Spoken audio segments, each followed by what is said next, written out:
Hello, everyone. In this video, we're going to talk all about bonds, interest, and what defaulting means.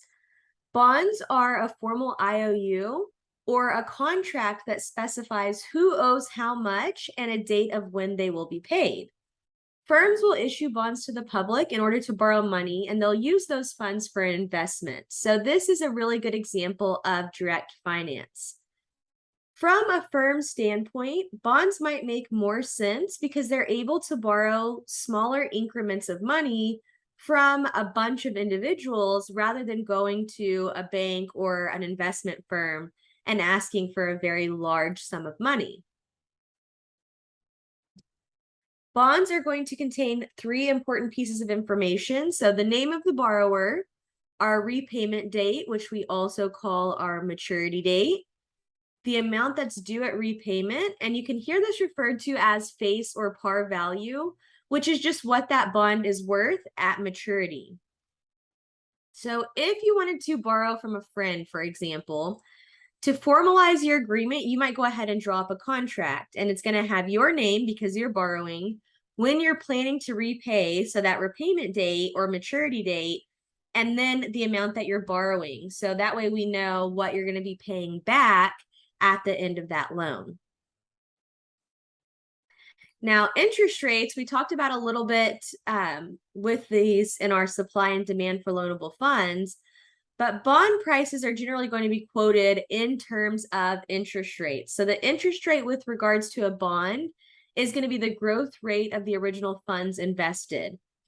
Bond buyers, so the people that are essentially loaning the money, these are the people that want highest rates, because the more that the rates go up, as somebody that's buying bonds, you're a saver and you're going to be paid more for letting somebody borrow the money. Now, the sellers, or the people that are essentially borrowing this money, they want low interest rates because in this case, that would mean that you're basically borrowing money for less than what you would whenever interest rates are high.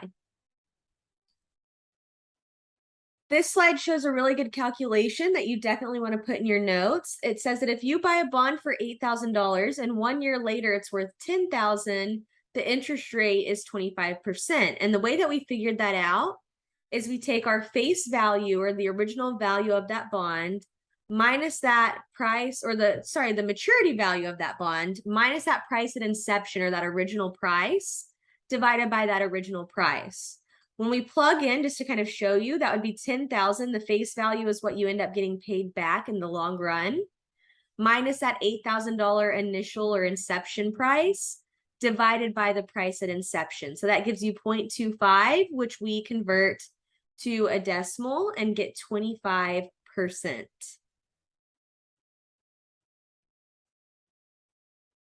Some bond principles. The dollar price of a bond determines its interest rate and vice versa. And the dollar price and interest rate of a bond have a negative relationship. So let's kind of think about a $10,000 bond that's being offered.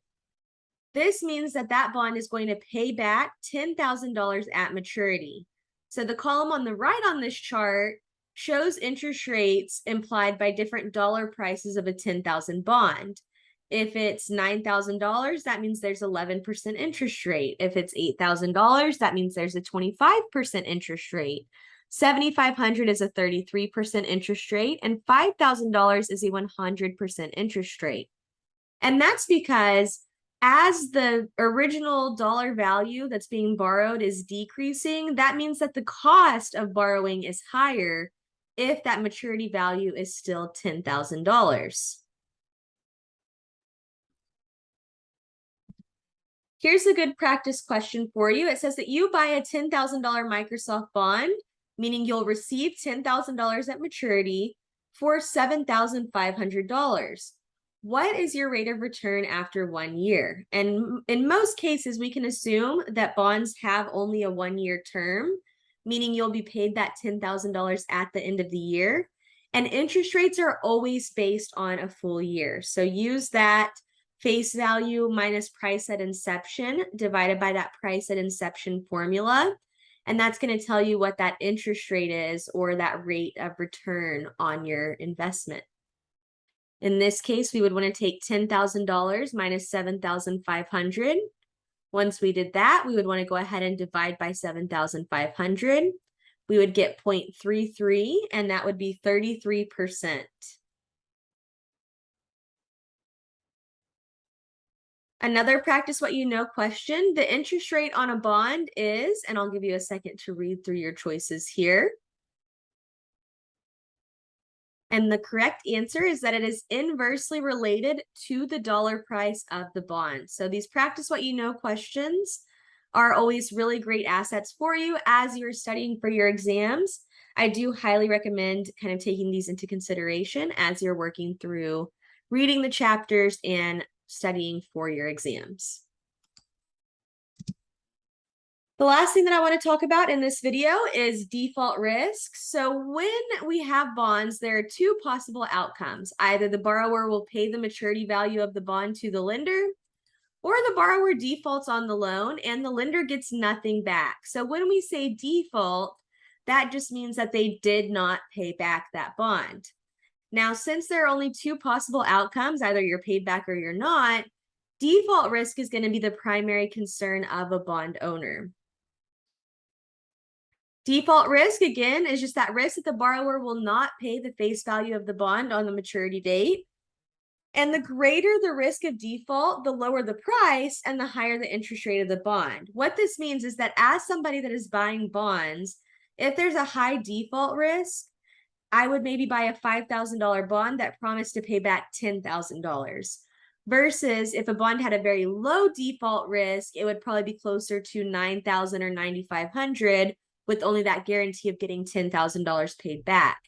The riskier that a bond is, the higher those interest rates will be. So bond interest rates are going to increase or rise with that default risk. Default risk is really important for bondholders, but it's very difficult for typical consumers like you or I to judge the risk of default for even one firm, much less everybody out in the open market. So rating agencies have done a lot of the legwork for us, and they evaluate the default risk of all borrowing entities and give a grade showing what the likelihood of default is for each of those different agencies. So we have a couple of different examples here. Moody's, S&P, which is Standard & Poor's, and Fitch's. These are all agencies that have essentially done the legwork for you to determine how risky a particular investment might be. And what they do to make things simple is they give a rating to different bonds. So AAA, AA, A, BBB, BB, B, CCC, and CC. Now, they give you some examples here, and they talk about what the grade means. The higher the grade is, the less likely it is that that particular company would default on bonds that they have out on the market.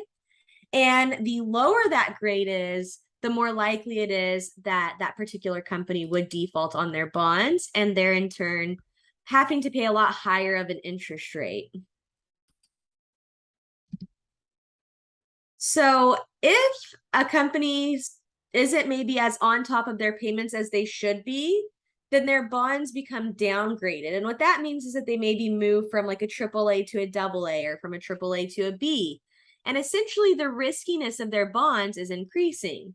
You can see that the supply doesn't change in these cases, but demand is actually going to jump to the left all the way over to this D2 curve, because the demand for those bonds is going to decrease as those bonds have been downgraded or deemed more risky.